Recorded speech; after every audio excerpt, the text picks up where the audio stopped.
밥 먹었냐 그 인사였습니다. 그것이 오래되지 않은 것 같아요. 제가 구리에 있을 때만 해도 70년대 그때만 해도 만날 때마다 밥 먹은 자가 인사였습니다. 제 이렇게 상관대 드신 분이 계신데 그분도 같이 이 독신자 학생인 비오큐에 있으면서 만나면 꼭 밥 먹은 자 물어봤어요. 그럼 물으면은 밥 안 먹었으면 어떻게 해야 돼요? 밥을 사든지 해주든지 해야 될 텐데 꼭 그래. 그분은 지금도 기억나는 게 밥 먹은 자 물으면 아직 안 먹었다. 갔어. 오늘 맛있는 거 나왔더라. 먹으라 그래요. 그럼 또 이제 안 먹었다면 또 먹었다면 아이고 내가 밥 한 개 사주려고 그랬는데 제가 같이 한 3년을 근무했는데 계속 똑같은 그런 인사였습니다. 어쨌든 간에 고마운 거죠. 밥 먹었냐 챙겨주는 것. 그만큼 우리가 불과 20-30년 전만 해도 한 끼의 밥을 해결한 것이 우리에는 큰 과제였고 또 생계를 유지하는 게 쉽지 않았다는 것을 말해주고 있죠. 그러다가 그 후에 인사가 좀 바뀌는데 그 다음부터는 안녕하십니까? 별거 없습니까? 이렇게 이름이 조금 한 단계 좀 바뀌었습니다. 한때 또 우리가 7, 80년대 시절이 수상하고 여러 가지 또 유신 문제라든지 또 이렇게 언론의 자유가 많이 출판 자유라든지 양심의 자유가 좀 침해를 받을 때가 있지 않습니까? 그래서 우리 유신 말기에는 우리가 말 한마디 잘못하면 지도체도 모르게 잡혀가던 시절이 있었어요. 제가 대학 때 할 때도 어느 날 보니까 우리 강의하러 올 교수님이 안 와서 물어보니까 경찰에 붙들려 갔다니. 왜? 강의하면서 조금 반정부 강의를 했다 해가지고 그런 일이 있었고 또 학생들도 어제까지 있었는데 오늘 아침 보니까 없어졌어요. 보니까 데모하다가 끌려갔다고. 그래서 우리가 만나면은 별거 없냐, 간밤에도 별 이상 없냐 그런 적이 또 있었습니다. 어쨌든 우리 시대마다 이 인사 내용 자체가 그 시대의 상황과 사람들의 관심사와 연결되어 있는 거예요. 요새는 이런 만나면 어떻게 인사하십니까? 요새는 뭐 인사도 안 합니까? 요새 우리가 그저 평안하십니까? 안녕하십니까? 뭐 건강하십니까? 요새는 웰빙 때문에 다 건강하냐 많이 묻고 건강 조심해라 인사를 많이 하고 있습니다. 또 이렇게 문자로 주고받을 때도 하여튼 건강 잘 챙기는 일 참 많이 하고 있습니다. 어쨌든 시대마다 그 인사 자체가 그때의 정신세계를 또 우리 사회 문화를 잘 반영하는데 우리 교회가 생긴 2000년 전 초대교회에도 인사가 있었어요. 그때 인사가 우리가 샬롬이라는 인사가 예루살렘에서 많이 했습니다. 주님의 평화가 당연히 있기를 바랍니다 하는 게 샬롬이 히브리인데 인사였습니다. 그런데 이 초대교회 때 좀 지나서 굉장히 신앙의 자유를 침해하고 예수 믿는 사람들이 핍박을 받고 환난을 당하고 감옥에 가고 카타콤비에 들어갔던 그런 시대에는 그들의 인사가 마라나타였습니다. 마라나타. 그 뜻은 주 예수여 오시옵소서 이런 뜻이에요.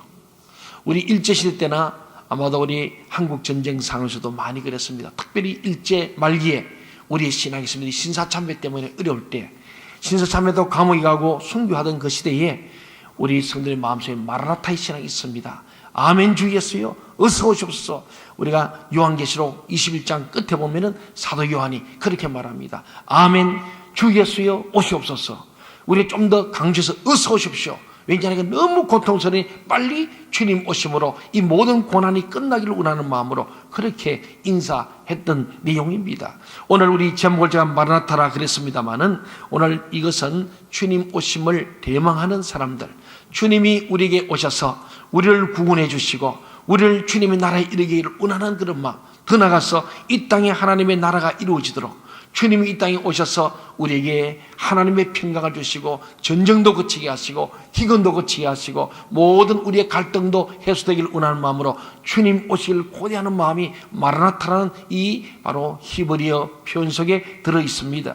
오늘 우리가 지금 이 촛불이 4개입니다만은 대림절 4번째 주일이고 4번째 지나면 바로 성탄절이 옵니다. 이번 목요일이 이제 우리가 성탄절 오지 않습니까? 그렇습니다. 대림절은 한마디로 우리의 구원을 위한 예수 그리스도의 초림에 감사하면서 재림을 고대하는 절기가 바로 대림절이다.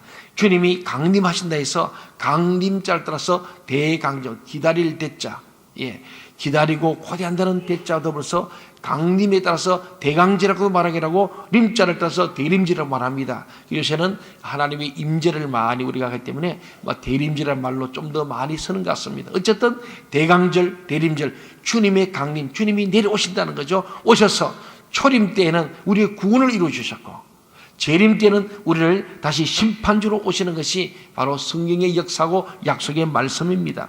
물론 이러한 심판은 악인들에게는 완전한 패망을 가져옵니다마는 우리 의인들 곧 하나님의 백성들에게는 완전한 영원한 승리를 가져다 주는 것입니다. 그래서 우리 믿는 자는 주님이 어서 오기를 바라는 거예요. 오실 때 우리의 모든 문제도 풀려지고 우리에게 정말 그날에는 영원한 하나님의 승리를 주는 구원의 날이고 상급받는 날이기 때문에 아멘 주 예수여 어서 오시옵소서, 그 바로 인사가 우리 인사가 될 수 있습니다.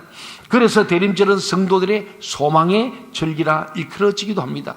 그분이 오심으로 모든 고통에서 해방되고 완전한 축복에 들어갈 것이기 때문입니다. 여러분 중 올 한 해 여러 가지 시련과 고통으로 절망과 낙심 가운데 살아오신 분이 있다면 이번 대림절에 다시 오실 예수님 때문에 소망을 가지기를 축원합니다. 주님이 오실 때 우리의 모든 문제가 또 풀려지고 주님께서 우리를 위로할 줄로 믿습니다. 그리스도의 재림이 진정 소망이 되려면 우리는 어떤 자세로 그리스도의 재림을 준비하고 기다려야 할까? 이제 내일 모레 성탄절 오는데 정말 우리 주님의 성탄을 어떻게 기다리고, 특별히 두 번째 오시는 예수님은 재림주 예수님인데 이 그리스도의 재림을 소망하는 우리 모든 성도들의 행동 방향이 무엇일까? 저는 그것을 한 세 가지로 살펴보았습니다. 오늘 본문을 중심으로 첫 번째는 길이 참고 마음을 굳게 해야 한다.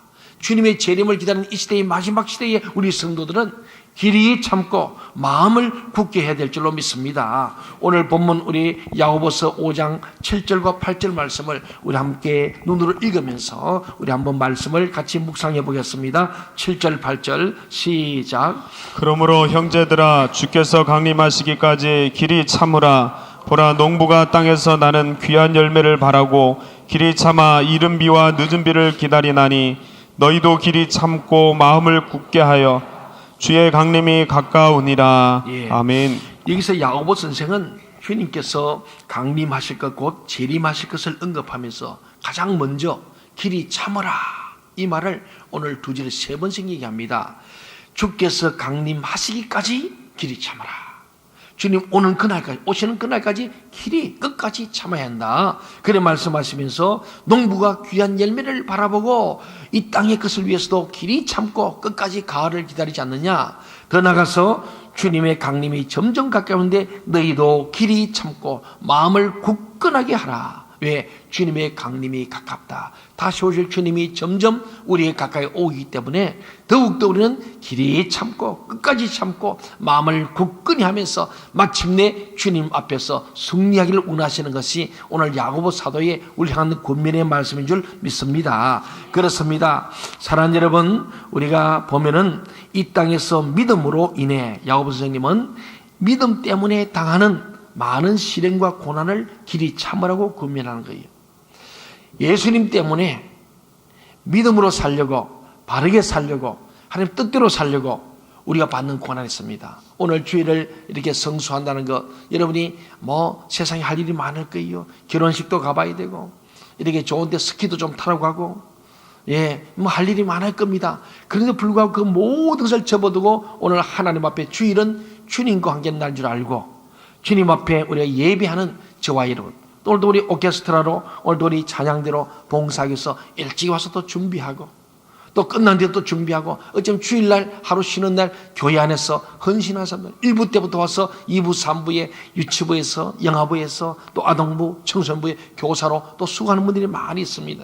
이들이 어떻게 보면 하루 쉬는 날 육체의 안식보다 또 주님 앞에 예배하는 이것이 결코 쉬운 일이 아니거든요. 이것을 꾸준하게 믿음으로 해갈 때 때로는 우리가 의심도 있습니다. 하나님이 나를 정말 복주시나? 예수 믿고 내가 덕본 게 뭔가? 정말 주일날 한 번 빼먹고 두 번 빼먹어봐도 별로 뭐 문제도 없고, 뭐 예수 안 믿어도 괜찮을 것 같고, 그런 생각도 들 때가 없잖아 있다는 거예요. 그래서 오늘 말씀하기를 길이 참되 마음을 굳게 하라, 그렇게 말씀하는 거예요. 여러분, 농부들은 썩어 없어질 땅에서 나는 열매들을 바라보면서도 참고 인내합니다. 하물며 영원한 하늘의 열매와 상급을 바라는 성도들은 더욱 굳은 마음으로 참고 기다려야 하지 않겠습니까? 물론 이 세상에는 우리를 낭망케 하는 것들이 참으로 많습니다. 그 모든 것을 물리치기 위해서 우리는 먼저 주님의 말씀에 근거해서 길이 참고 마음을 굳게 해야 합니다. 세상의 이치로 보더라도 기다림과 인내 없이 열매를 얻을 수가 없어요. 제가 가끔 교인들 중에 목사님 우리 아들 장가 보내주세요. 그러면서 내가 중매를 한 적이 있어요. 일부러 차단했지만 또 내 딸 보내주세요. 지금도 대기자들이 몇 명 있습니다. 그런데 그 대기자 중에 남자 짝을 지으니 잘 안 맞는 것 같아요. 그래도 어떤 데는 그래도 기도 중에 그래도 마음이 생겨서 한번 제가 연결해 봅니다. 해보는데 이 연애도 길이 참고 마음을 굳게 해야 돼요. 좀 연애 되려면 열정적으로 정리를 품고 막 쫓아다녀야 돼요. 그리고 정말 뭐 이렇게 좀 그래야 되는데 그걸 못하면 안 돼요. 제가 제 아내하고 결혼할 때도 연애하는데 제가 얼마나 저는 결혼 안 하려 했던 사람인데 30 넘어서 노총각이 무슨 열정이겠습니까? 그래도 제가 기도하고 응답받고는요. 제가 태백에서 서울 온데요. 우리 사람은 저쪽에 좀 이렇게 실이 떨어진 데 있어서 제가 열차표를 토요일 날 이렇게 서울 올 때 끊어주는데 제가요. 아주 생각을 했어요. 이렇게 좀 만나서 얘기를 해야 되는데 그럴 기회가 없어가지고 제가 표를 2장을 샀어요. 한 장 사 예약을 해주는 건데 2장 사가지고 제가 그 열차에 딱 타가지고 그 청량리까지 오르면서 한 서너 시간 아주 열심히 구워 삶았죠. 처음에는 좀 민망하니까 같이 탈 수 없잖아요. 그래서 탁 타고 차가 한 적을 지나고 난 뒤에 이제 썩 가서 옆에 가서 썩 앉았어요. 그 사람 보니까 열심히 차창가로 말이죠. 이렇게 쭉 보고 있는 거예요. 그게 내가 한 줄도 모르고 있어요. 한참 보다가 깜짝 놀래가지고 그래서 오메 가면서 얘기하면서 이렇게 하는 거예요. 그러니까 결혼하려면 열정이 있어야 돼요. 그리고 또 때로는 맛있는 거 사주고 좀 선물도 하고 이렇게 하면서 이렇게 정말 사랑에 대한 표현이 있어야 되는데 제가 중매해 보니까 안 되는 사람 이유가 있어요. 열정이 없어. 뭐 다 바쁘다 그러고 만날 시간은 또 안 만나. 그래서 안 되더라고. 그래서 내 보니까 저 친구는 아마도 총각 귀신으로 늙겠구나. 그런 사람이 있어요. 근데 농사를 짓든지 뭐 연애를 하든지 공부를 하든지 간에 열정이 있어야 할 줄 믿습니다. 예수 믿는 것도 열정이 있어야 돼요. 열정 없으면 안 됩니다. 사실은 그렇습니다. 우리 동부 노인 복장하면서도 우리 짧은 시간이지만은 제가 기도 많이 했습니다. 여러분도 기도했지 않습니까? 기도하고요. 이게 쉬운 일이 아니거든요. 그리고 이게 뭐 하나 만들어서 또 국가의 예산을 받는 게 쉬운 게 아닙니다. 그러면 굉장히 공무원들은 열심히 따져봅니다. 이거 돈 떼물 놈인가 아닌가 얼마나 조사했어요. 이 박 목사라는 사람이 지금 뭐 하려고 하는가 연구하고 조사 다 해보는 거예요. 그래가지고 자료고 다 검토하잖아요. 저는 정말 정확하게 하더라고요. 그러니까 우리도 잘해야죠. 근데 하려면은 기도하고 선택과 집중이거든요. 딱 선택했으면 집중해가지고 될 때까지 막 밀어붙이는 거예요. 쭉 가다 보면은 그럼 하나님께서 허락하시면 되고 허락하시면 안 되는 거예요. 그래서 제가 결론은 그렇습니다. 내 뜻대로 마시고 아버지의 뜻대로 해 주십시오. 안 돼도 좋고 되면 더 좋고 이렇게 가는 거예요. 안 될 건 안 돼야 돼요. 괜히 그거 내 뜻대로 해가지고 그 하나님의 뜻이 아니면 낭패를 당하는 거죠. 부작용이 생겨요. 그런데 하나님은 할 텐데 제가 이번에 해보니까요. 하나님 원하시니까 순적하게 쭉쭉쭉 진행되는 거예요. 그래서 결정 나고도 이제 또 좋은 사람을 뽑아야 됩니다. 여러분 기도 많이 있어요. 이도 공개 채용해야 되거든요. 공정해야 되는데 사람이 잘 돌아야 되거든요. 이것도 하나님도 저는 예배해 줄 줄로 믿습니다. 하나님이 원하시면인데 그게 뭐냐면은 열정을 가야 돼요. 일단은 좀 되고 나면 이제 관장이 하겠지만은 지금까지 그런 말 시작할 때까지는 제가 했던 얘기 기도하고 우리 교회가 함께 협력해 나가고 이렇게 할 때 뭐가 하나 되는 거예요. 아이를 낳는다고도 그냥 놓나요? 그렇잖아요. 이 중요한 거예요. 부부간에 사랑을 해야 되고 자주 부대껴야 되고 그래야 애가 안 생기겠어요. 안 만났는데 애가 생길 수가 없잖아요. 농사를 지어도 마찬가지예요. 공을 많이 들여야 됩니다. 마찬가지로 여러분 보세요. 인생의 땅의 것을 얻으려 할 때도 성실과 인내가 필요한데 하물며 하나님의 일에 얼마나 우리 기다림과 인내가 필요하겠습니까? 오늘 우리 이제 얼마 전에 우리 대학 시험 치고 또 고등학생도 시험 쳤습니다만은 그 시험을 위해서도 우리 어린 자녀들이 얼마나 힘쓰고 있습니까? 밤잠을 설치며 공부하고 얼마나 학원을 가고 열심히 하지 않습니까? 그렇습니다. 고시 합격을 위해서도 얼마나 한 밖에 없는 청춘을 다 희생하면서도 열심으로 공부하는 거예요. 그렇습니다. 운동선수들이 메달 따기 위해서도 얼마나 얼마나 애씁니까? 그들이 철저하게 자기 체중을 조절하기 위해서 먹는 것도 잠자는 것도 만나고 싶어서도 다 절제합니다. 이것이 뭐냐면은 결국은 우리가 길이 참고 마음을 굳게 하고 정하는 거예요. 여러분 새해도요, 여러분 내가 정말 하나님을 바로 믿고 하나님께 내가 정말 영광과 존귀와 칭찬을 받고 싶다, 그런 마음을 가지고 여러분이 길이 참고 마음을 굳게 하고 말씀대로 승리할 수 있기를 바랍니다. 성도 여러분, 세상 사람들도 일할진데 영원한 생명과 천상의 상급을 약속받은 우리 성도의 삶은 어찌하겠습니까? 대답은 자명합니다. 인내하고 기다리면서 마음을 굳게 하는 것, 그것이 정답입니다. 오늘 이 예배에 참석한 우리 모든 성도들은 인내 속에서 점점 가까워지는 주님의 재림을 고대해야 할 줄로 믿습니다. 두 번째로 그리스도의 재림을 소망하는 자의 행동 강령은요, 불의에 대항해서 당당히 싸워야 합니다. 악한 사단 마귀와의 전쟁을, 영적 전쟁을 당당하게 싸워 이겨야 할 줄로 믿습니다. 오늘 본문 10절 말씀을 같이 한번 보겠습니다. 10절 시작. 형제들아, 주의 이름으로 말한 선지자들을 고난과 오래 참음의 본으로 삼으라. 구약의 선지자들, 그들이 한 일은 하나님의 말씀을 듣고 백성과 왕과 모든 사람에게 전하는 거예요. 정치경의 사회, 문화 모든 영역에 있는 지도자나 저 백성들까지, 저 어린아이들까지도 이 말씀을 그대로 전하는 것이 선지자의 사명입니다. 그런데 이 선지자들이 고난과 오래 참음의 본이 되었다, 이 말이 뭡니까? 하나님 말씀을 전한 자들은 고난이 있다는 거예요. 환난이 있다는 거예요. 그리고 오래 참아야 된다는 거예요. 쉽지 않다는 거예요. 오늘 저와 여러분이 왕 같은 제사장이 그럽니다. 오늘 예수 믿는 저와 여러분이 그리스도인이 뭐냐? 복음으로 사는 사람인데, 이 복음으로 산다는 것은 결코 쉬운 게 아니에요. 복음으로 산다는 것은 하나님의 뜻대로 사는 거예요. 죄 짓지 않고 사는 거예요. 바르게 사는 거예요. 의롭게 사는 거예요. 하나님의 말씀대로 다른 사람을 사랑하고 섬기는 삶이고, 그들을 용서하고 용납하고 축복하는 삶이거든요. 이 복음으로 사는 그리스도인들이 되려면요, 결국 이 세상에 신을 쫓아가나 이 세대를 본받지 않는 거예요. 이 악한 세대 가운데 범죄와의 전쟁을 치며 살아야 되는데, 이를 위해서는 불의에 대해서 당당하게 싸워 이겨낸다는 것은 쉽지 않습니다. 오늘 본문 말씀과 관련해서 우리가 생각해야 할 것이 있습니다만은, 그것은 우리가 본으로 삼아야 할 바로 그들이 어째서 그처럼 고난과 오래 참음을 감내해야만 하느냐. 하나님을 하는데 왜 하나님의 사람들이 고난받는가? 하나님이 복 주시는데 왜 이 고난이 있는가? 이것을 우리가 확실하게 알아야 한다는 거죠. 그 이유는 그들이 악한 세상에서 악한 자들과 더불어 의의 싸움을 의연하게 싸웠기 때문입니다. 그들은 악한 자들이 권세를 휘두르고 악한 자들을 압제할 때, 거짓으로 진실을 왜곡할 때 이를 방관했다면 편히 살 수 있어요. 그냥 좋은 게 좋다고 살면 됩니다. 불의와 타협하고 살면은 편하게 살 수 있어요. 그냥 실을 쫓아서 그냥 살면 됩니다. 그냥 되는 대로 살면 돼요. 그런데 하나님은 이 세상에 죄악된 길로 가지 말도록, 넓은 길로 가지 말고 좁은 길로 가라 그럽니다. 그러니 이것은 바로 우리 세상과의 싸움이고, 하늘에 속한 자는 땅에 속한 자처럼 살면 되지 않기 때문에 천국의 헌장을 가지고 살고 하나님이 천국의 윤리를 가지고 살아야 돼요. 그래서 천륜이 있는 거예요. 인륜을 넘어선 천륜이 있는 거예요. 안 믿는 사람은 그냥 사람답게 살면 되는데, 우리는 사람다움을 넘어서 하나님의 자녀답게 살아야 하기 때문에 우리의 삶이 결코 쉽지 않다는 것입니다. 그렇습니다.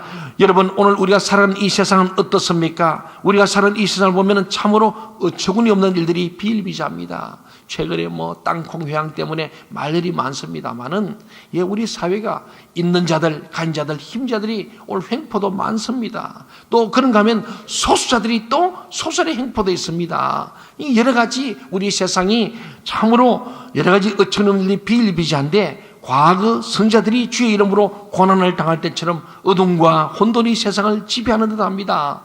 실로 불의한 자들이 세상을 좌지우지하고 있습니다. 거짓이 진실을 왜곡하고 있습니다. 문제는 이런 상황에서 성도들이 어떻게 살아갔냐인 거예요. 오늘 우리 주님이 이 어둠의 세상, 죄악된 세상에 오셔서 하늘은 영광, 땅에 평화를 주러 오셨는데, 오늘 그 주님의 뜻이 이 땅에 이루지 않고 있다는 사실이죠. 이런 때에 우리가 성탄을 맞으면서 주님의 뜻을, 주님의 그 정말 이 땅에 오신 목적을 이루는 우리가 작은 예수가 되어 살아야 되는데 우리는 그렇게 사느냐 하는 말씀입니다. 대부분의 성도들이 진리를 알고 있으면서도 무엇이 정인지를 알고 있으면서도 일신의 안위를 위해서 진리를 외면하고 정의를 외면하고 있습니다. 비록 그것이 진리요 정의를 할지라도 그것이 나에게 손해가 된다고 한다면 고개를 돌려버리고 외면하고 살아갑니다. 사람들은 모난들이 정맞는다, 계란으로 바위치기다 라고 말하면서 거짓을 용인하고 불의를 방관하고 살고 있습니다. 그래서 우리가 약한 자들이 악의 세력이 도도 흘러갈 때 감히 그것을 막을 엄두를 내지 못하고 사는 거예요. 가끔 그럽니다. 정말 우리 이런 잘못된 부분들을 고치려고 하고 개혁하고 새롭게 하려 할 때에 사람들이 그래요. 박 목사, 그것은 다윗과 골리앗의 싸움이요, 이렇게 말하는 사람이 있어요. 여러분, 다윗과 골리앗의 싸움을 잘 보세요. 여러분, 누가 이겼어요? 그 사람 얘기는 뭐예요? 상대는 너무나 골리앗이 크기 때문에 너 안 된다, 이런 얘기를 하는 거예요. 목사님도 그러신다. 근데 그래요. 아, 여보세요, 다윗과 골리앗의 싸움이기 때문에 해야 되는 거예요. 나는 약하지만은 골리앗은 아무것도 아니에요. 진리가 승리하고 정의가 승리하는 거예요. 골리앗이 우리는 문제가 아니고 하나님의 일인이 아니야 중요한 거예요. 하나님 뜻대로 쓰임받다면은 골리앗을 넘어뜰 줄 믿습니다. 바위에 계란 치면은 바위가 안 깨지는 것 같아도 바위에 계란 흔적은 남아요. 그렇잖아요. 근데 우리 많은 사람들이 정말 진리 가운데 살아야 되는데 오늘 그리스도인까지도 세상의 불의와 비전을 보면서도 그에 대해서 우리가 안위를 못하고 함께 더불어 좋은 게 좋다고 살아가는 거예요.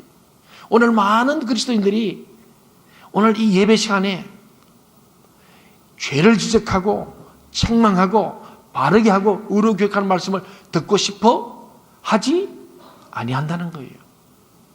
그저 위로와 칭찬과 격려, 축복, 용서의 말, 그만 듣고 싶어. 우리는 이 제사장과 구약시대는 성자 두 그룹이 있어요. 왕이 있는가 하면 왕과 더불어서 삼중직을 가는데 왕의 직책과 선자와 제사장이 있습니다. 그러니까 왕은 전체를 통치하고 다스리는 권능을 가지고 있는 거예요. 제사장은 죄진 자를 용서하고 죄사함 주는 기능을 합니다. 그 제물을 통하여 죄사함을 주는. 예언자는 뭐냐? 그 시대의 잘못을 고발하고 그것을 지적하고 그것에서 신랄하게 비판하고 그것이 선자입니다.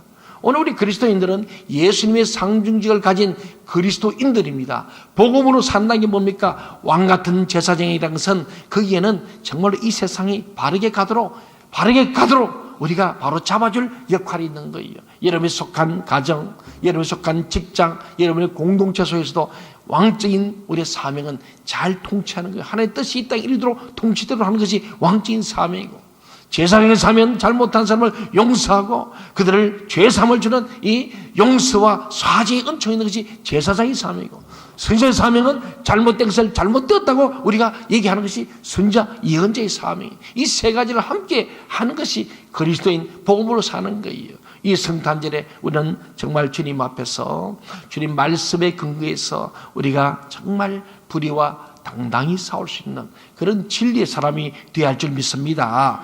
그러나 우리 성도는 주님이 진리해 주시며 의해 주심을 꼭 기억하시기 바랍니다. 그분은 그래서 의를 위해서 핍박을 받은 자는 복이 있나니 천국이 그들의 것임이라. 나로 말미암아 너희를 욕하고 박해하고 거짓으로 너희를 거슬러 모든 악한 말을 할 때는 너희에게 복이 있나니 기뻐하고 즐거워하라. 하늘에서 상이 큽니다. 너희 전에 있던 선자들도 이같이 박해하였느니라. 오늘 우리 그리스도인이 산다는 것은요, 박해를 각오해야 됩니다. 왜? 진리를 얘기하면은 비진리의 사람들, 불의의 사람들이 싫어하기 때문이죠. 그래서 대적자가 생깁니다. 고난이 있습니다. 이 자초하는 거예요. 그럼에도 불구하고 주님께서는 미리 예고한 거예요. 반드시 의로 있어 핍박과 환난이 있을 것이다. 예수 이름 때문에 고난이 올 것이다. 그럼에도 너희는 염려하지 말고 그런 자에게 복이 있음을 기억하고 하늘의 상급이 큼을 기억해라. 왜? 너희 전에 있던 선자들 구약이나 신약이나 12사도까지도 다 예수에서 고난받고 숨겨둬서 알지 않느냐. 누가 예수 믿고 호의호색하고 부귀영화를 누렸느냐. 주님 그런 말씀이에요. 그래서 우리가 고난이 올 때에도 주님 앞에 길이 참고 끝까지 당당히 싸워내는 것, 이것이 오늘 성탄의 맞이하는 우리 그리스도인들의 책무요 또 다른 다짐인 줄 믿습니다. 이 말씀을 주신 주님께서 장차 우리 가운데 재림하실 겁니다. 여러분은 이러한 주님을 맞을 준비를 어떻게 하고 계십니까? 세 번째로 우리가 재림을 맞이할 우리 성도들의 행동 강령, 세 번째는 하나님의 선하심을 굳게 믿어야 합니다. 한번 겸손히 따라합시다. 하나님의 선하심을 굳게 믿읍시다. 굳게 믿읍시다. 11절 한번 보겠습니다. 11절 말씀 시작. 자를 우리가 복되다 하나니 너희가 욥의 인내를 들었고 주께서 주신 결말을 보았거니와 주는 가장 자비하시고 긍휼히 여기시는 이시니라. 예. 아멘.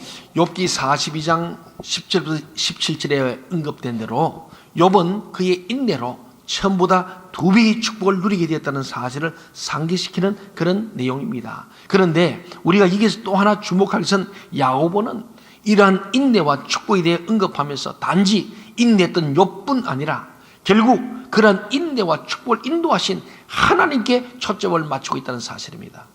하나님께. 욥기의 주인공은 욥입니다. 그런데 그 주인공을 주관하시는 분은 하나님이라는 사실이에요. 누구까지? 마귀까지. 욥을 시험할 마귀가 하나님께 허락을 받습니다. 하나님 결제가 떨어져야 시험이 있는 거예요. 그 욥기서를 보면 결국 우리에게 당하는 시험과 재앙과 여러 환난과 어려움 오는데 하나님의 허락 없이는 우리의 고난도 없다는 사실을 믿으시기 바랍니다. 다만 마귀는 악역을 맡은 것뿐입니다. 하나님께서 허락하지 않으면 시험도 없습니다. 그런 시험이 올 때는 하나님 앞에 물어야 되는 거예요. 이게 어떤 의미로 재앙입니까? 아니면 욥처럼 우리에게 연단이십니까? 시험입니까? 물어봐야 되는 거예요. 그런데 하나님이 결국 이 모든 일의 주관자세요. 그래서 마귀에게 허락하니까 마귀가 시험을 합니다. 그때 조건이 뭐냐? 생명은 절대 건드리지 마라. 하나님의 생명이 주님의 손에 있는, 마귀의 손에 있는 게 아니고 하나님의 손에 있는 줄 믿습니다. 인간의 생사화복, 흥망성쇠가 하나님의 손에 있다는 사실을 믿어야 할 줄 믿습니다. 이게 욥기에서 보는 거예요. 욥이 인내했다, 대단하다. 우리가 인간으로서 배울 점이 많습니다. 그렇게 해야 됩니다. 그래서 욥은 하나님의 선하심을 절대 믿었기 때문에 입으로 결코 원망불평하나 범죄치 않았다는 거예요. 주님도 하나님이시니 가장 하나님이시고 내가 적신으로 왔으니 내가 다시 적신으로 돌아간다. 내가 무엇을 원망했냐? 다 하나님의 것인데 하나님의 선하심을 절대적으로 믿은 욥이 마침내 이 시험을 이겨내고 갑절의 복을 받은 줄로 믿습니다. 우리는 욥에게 집중이 아니라 그 위에 계시는, 그 너머에 계시는, 뒤에 계시는 하나님의 초점을 가져야 할 줄 믿습니다. 우리가 그 선하신 하나님을 굳게 믿을 때 욥의 시험을 당할지라도 재산을 다 잃어버리고 자식을 다 잃어버리고 심지어 사는 아내까지도 나를 저주하고 떠나가 버리고 내 온몸에는 머리도 밖에 성한 곳이 없이 병들어 죽게 되었을 그때에도 하나님은 절대 옳으신 분, 선하신 분, 하나님은 우리에게 복을 주시는 분, 이것을 믿었던 욥. 왜? 하나님은 절대 선하신 분이기 때문이에요. 그 하나님을 믿었던 욥을 우리가 보지만은 그 너머에 있는 하나님을 우리가 절대적으로 바라보고 믿어야 할 줄 믿습니다. 이게 중요한 거예요. 사랑하는 여러분, 그렇습니다. 욥의 경우를 우리가 가만히 보면요, 오늘 본절에서도 그랬잖아요. 야고보는 이런 하나님을 가리켜서 오늘 뭘 하냐? 가장 뭐 하시고? 자비하시고 가장 긍휼히 여기시는 분이 누구라고요? 하나님이시다. 하나님은 가장 자비로우신 분이고 긍휼히 여기시는 분인데, 이 긍휼히 여긴다는 말은 사실 성경 가운데 이곳에만 등장하는 말로 이를 직역하면은 불쌍히 여기는 내장으로 가득 차 있다. 우리 5장 6부인데 하나님의 마음속에는 막 불쌍히 여기는 마음으로 5장 6부 내장이 꽉 차 있다는 거예요. 하나님의 마음은 정말 우리를 볼 때마다 불쌍히 여기는 마음. 그래서 예수님이 이 땅에 오셨어요. 모든 인간을 볼 때마다 보는 순간 불쌍히 여기시고 민망히 여기시고 눈물 흘리시고 긍휼히 여겼더라.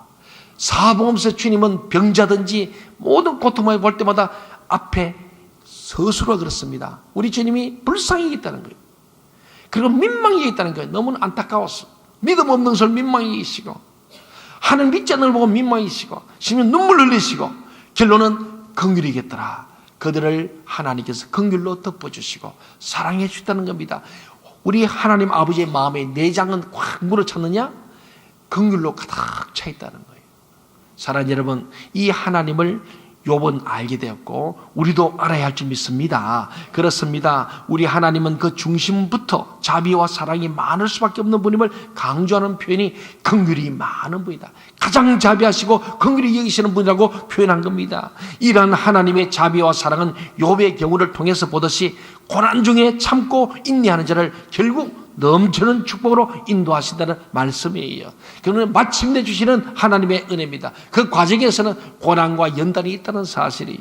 오늘 우리는 많은 기독교의 신앙인들이 영광의 신학, 번영의 신학, 풍요의 신학을 강조합니다마는 사실 우리는 십자가의 신학, 고난의 신학을 해야 할 줄 믿습니다. 예수 믿는 것은 고난입니다. 나를 저 복종하는 거예요. 내 뜻대로 사는 게 아니고 아버지 뜻대로 살기 위해서는 나를 죽여야 합니다. 이게 고난이에요. 그 예수님께서도 너희가 나를 따라오려거든, 내 제자가 되려거든, 예수 믿으려면은, 하나님의 자녀가 되려면은, 진짜 그리스도인이 되려면, 복음으로 사는 그리스도인 되고 사랑을 나누는 그리스도인 되려면은 자기를 부인해야 돼요. 왜? 우리 육체 덩어리가 욕심 덩어리입니다. 욕심이 잉타하여 죄를 낳고 저가 장사에 사망을 가져왔으니 우리 인간은 생각하는 거나 말하는 거나 모든 것이 악하더라. 나면서부터 그랬더라. 아니 다윗은 내가 태중했어. 아니 그 전에 하나님 나를 조성할 그때부터 내가 본래 악한 자라고 고백합니다. 에레미야도 마찬가지입니다. 모든 하나님을 만든 사람들이 나는 원초적인 죄인이라고 고백하고 있거든요. 그게 원죄입니다. 그러니 우리 마음속에 하나님의 영성이 임하지 않으면 우리는 자체가 죄 지을 수밖에 없는 인생이란 겁니다. 그래 하나님 볼 때 너무너무 불쌍한 인생이죠. 그런데 우리는 하나님의 이 자비와 사랑을 우리가 깨달음으로 말미암아서 하나님 앞에 우리는 이 범죄를 쳐서 복종시키고 나를 죽이는 이 고난, 나를 부정하는 이 고난, 이것 없이는 진짜 예수 믿을 수 없는 거예요. 오늘 많은 사람들이 나는 죽지 않고 주님과 함께 살지 못하면서 예수 믿는다고 생각하고 착한 사람 많습니다. 그래서 갈라디아 5장 20절에 보면, 2장 20절에 보면 그렇잖아요. 바로 이제 내가 사는 것은 내가 아니요 내 안에 그 하시는 그리스도로 말하잖아요. 난 이제 십자가에 나는 예수와 함께 못 박혔고 이제 내가 내 육체 안에 사는 것은 오직 그리스도로 산다고 말합니다. 그게 진짜 복음으로 사는 사람이에요. 그리스도인, 복음으로 사는 사람, 그리스도인, 사랑을 나누는 사람, 그리스도인, 고통받는 자와 함께하는 사람, 그리스도인, 작은 자들과 함께하는 사람. 이게 예수님의 정신. 오늘 성탄을 맞으면서 나는 정말 그리스도인인가? 교회 생활은 잘하는데 사회생활은 어떤가? 목사님한테는 잘하는데 내 남편에게는, 내 아내에게는 얼마나 잘하는가? 내 자녀에게 얼마나 잘하는가? 우리가 삶 가운데서 복음으로 살아야 할 줄 믿습니다. 이게 바로 하나님의 선하심을 굳게 믿는 사람은 현재의 고난과 환난과 핍박과 많은 박해가 있을지라도 의를 위해서 우리 고난을 달게 받게 되고 마침내 줄 하나님의 갑질의 내 하나님 만복을 바라보게 되는 줄 믿습니다. 여러분, 우리가 주님을 고대하는 이유, 우리가 참고 인내하며 믿음의 선한 싸움을 싸우는 이유, 이전의 의로운 선지자들과 같이 악한 자들로 말미암는 핍박을 당하면서도 손해를 자초하는 듯한 의로운 삶을 계속 살아야 하는 이유가 바로 여기에 있는 거예요. 다시 오실 주님께서 의로운 자들, 진실한 자들, 당신을 고대하는 자들에게 지극히 선하시고 자비로우시며 긍휼하신 분이기 때문입니다. 이것을 믿으십니까? 하나님은 선하시고 인자하심이 영원하다고 시편 136편은 계속 반복해서 후렴처럼 얘기하고, 하나님은 선하신 분이고 인자하신 분이고 자비와 긍휼이 가장 크신 분 줄 믿으시기를 바랍니다. 그분의 가슴과 그분의 심장에는 오직 우리 성도를 향한 긍휼과 자비로 가득 차 있기 때문에 우리는 그분을 확실히 굳게 믿어야 할 줄 믿습니다. 여러분, 이 사실을 굳게 믿어 의심하지 마시기를 바랍니다. 이를 믿고 확신할 때 우리는 참으로 그리스도의 재림의 날 그의 무하고 풍성한 자비와 긍휼을 체험하게 될 겁니다. 마라나타, 이것은요 주님 어서 오시옵소서, 주님을 기다릴 수 있는 마음에 준비된 사람이죠. 어떻게? 길이 참고 마음을 굳게 하는 사람, 더 나아가서 불의와 죄에 대해서 우리가 당당히 싸워 이기는 사람, 하나님 말씀대로 사는 사람, 그리고 하나님의 선하심을 굳게 믿어 마침내 줄 최후의 승리, 영원한 영광을 소망하는 사람들이 이 마지막 주님의 재림을 기다리는 바르게 준비하는 사람이 될 줄로 믿습니다. 우리의 신앙에도 마라나타의 신앙으로 주님 어서 오십시오, 자신이 있어 그런 게 아니고 주님 어서 오실 때 내가 길이 참고 있습니다, 이 고난을 이기고 있습니다. 빨리 오실 원합니다. 이 땅이 우리 소망이 아니고 영원한 하늘의 소망을 둔 자들에게 우리가 할 수 있는 인사 마라나타입니다. 우리 한번 옆 사람하고 인사 한번 해봅시다. 전후 좌우에 3번씩 한번 좋겠어요. 마라나타, 마라나타, 마라나타. 예. 성탄절 앞에 두고 여러분 마음속에 마라나타를 우리가 성도 간에 인사하고 주님 앞에도 마라나타, 주 예수여 어서 오시옵소서, 그렇게 할 수 있는 저와 여러분 되기를 간절히 소원합니다. 기도하겠습니다.